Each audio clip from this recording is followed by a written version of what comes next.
sou Ariadna Souza. Já conversamos sobre as principais características da pessoa com deficiência visual, aquelas com baixa visão e cegueira. E também já vimos como nos comportar quando estivermos com elas.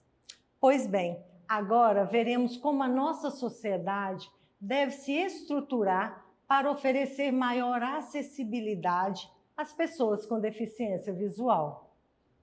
A palavra-chave em uma estrutura para pessoas com deficiência visual é o respeito. O respeito ao próximo, o respeito ao deficiente visual é o grande motivador e impulsionador de estratégias, de planos de acessibilidade e de ações efetivas para a construção e administração de locais públicos mais acessíveis e inclusivos. E quem está envolvido nisso? Responsáveis por órgãos públicos, associações não governamentais, engenheiros, arquitetos, políticos e todas as pessoas envolvidas no espaço público. Conheça as adaptações necessárias para a construção desses locais públicos para que eles se tornem mais inclusivos e acessíveis. E o indispensável para que isso aconteça é o cumprimento das regras estabelecidas, que estão já previstas em leis, né? Justamente por isso, veremos o que não pode faltar em projetos, em adaptações para a pessoa com deficiência visual. Adaptações para as pessoas com deficiência visual. O que não pode faltar?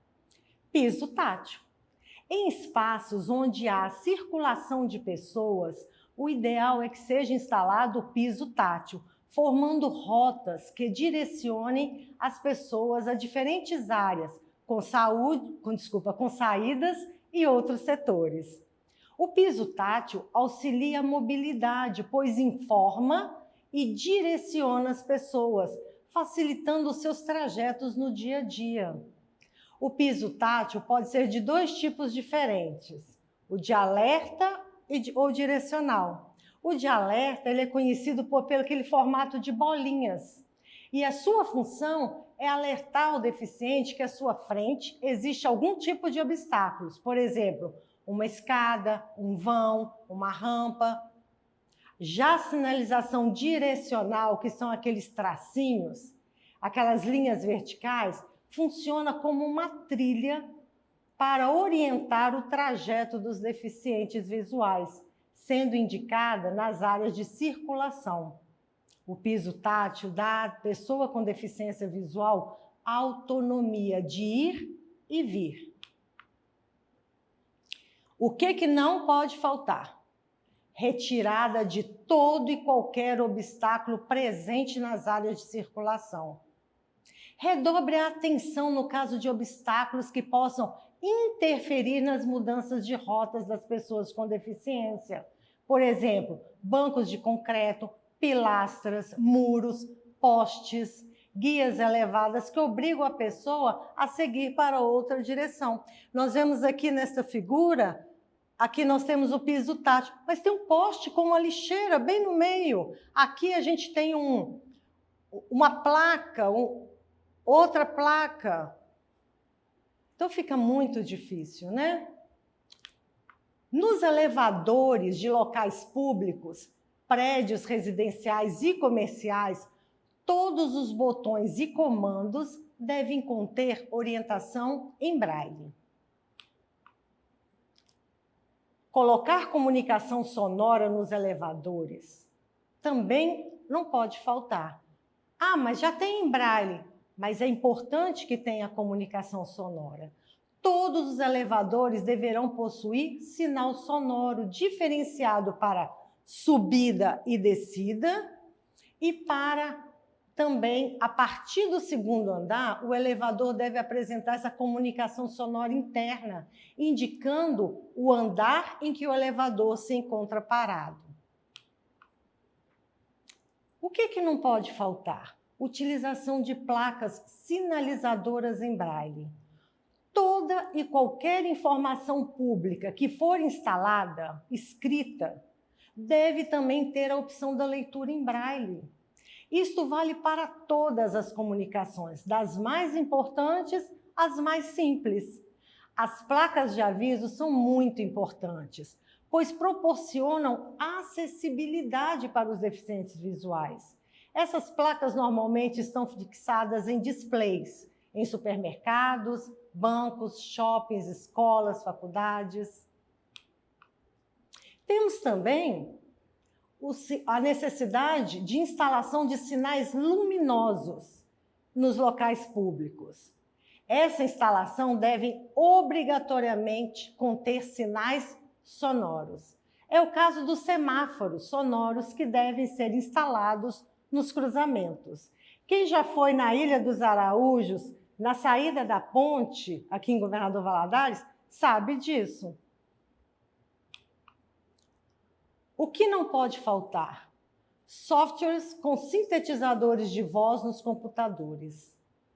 É necessária a instalação desses softwares nos computadores. Nos dias atuais, a tecnologia da informação, a TI, atua intensamente na educação de pessoas com baixa visão e cegas por meio dos programas especializados, como os de leitores de tela e os sintetizadores de voz.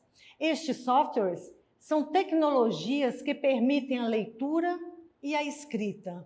A existência de programas leitores de tela possibilita o acesso do deficiente visual ao mundo digital e são utilizados como pontes entre a pessoa que tem baixa visão e cegueira e a sociedade. O que não pode faltar? Essa inter-relação entre deficiência visual e educação. Em escolas, faculdades, bibliotecas e demais espaços destinados à educação, ao estudo e à cultura, os materiais disponíveis devem ser disponibilizados também em braille para leitura de deficientes visuais e também em formatos de áudio. E você pode me perguntar, e o que eu tenho com isso? Muito. Devemos lutar constantemente pela pessoa com deficiência visual, por sua igualdade de condições, pelo seu direito de ir e vir, pela inclusão social do diferente, pela sua acessibilidade aos meios de comunicação, pelo trabalho digno com remuneração justa, pela reformulação e ampliação dos direitos e deveres das pessoas com deficiência visual e também da divulgação das leis que já têm sobre a deficiência visual. Deve haver empenho para que haja entre nós atenção, cuidado e vigilância quanto à acessibilidade e que essas nossas ações se revertam em pressão para que os ambientes, os espaços, se tornem mais acessíveis e democráticos, facilitando assim a inclusão das minorias. E que esses espaços inclusivos sejam capazes de fornecer a todos os cidadãos, e principalmente as pessoas com baixa visão e a pessoa cega, um sentimento de segurança, competência e liberdade na sua dificuldade de locomoção. Finalizando, só a conjugação entre políticas públicas eficazes, profissionais capacitados e população consciente poderá tornar a acessibilidade um elemento enraizado na sociedade. E isto é responsabilidade minha e sua também. Na sua próxima saída à rua, dê uma olhada nas calçadas e se ponha no lugar da pessoa com baixa visão e do cego. Avalie a acessibilidade e tire suas conclusões. Obrigada, nos vemos no próximo vídeo. E para acessar nossas atividades na plataforma SMED-GV, aponte a câmera do seu celular na imagem que aparece no canto da tela. Se inscreva em nosso canal do YouTube e acesse nossas redes sociais SMED-GV. Um abraço!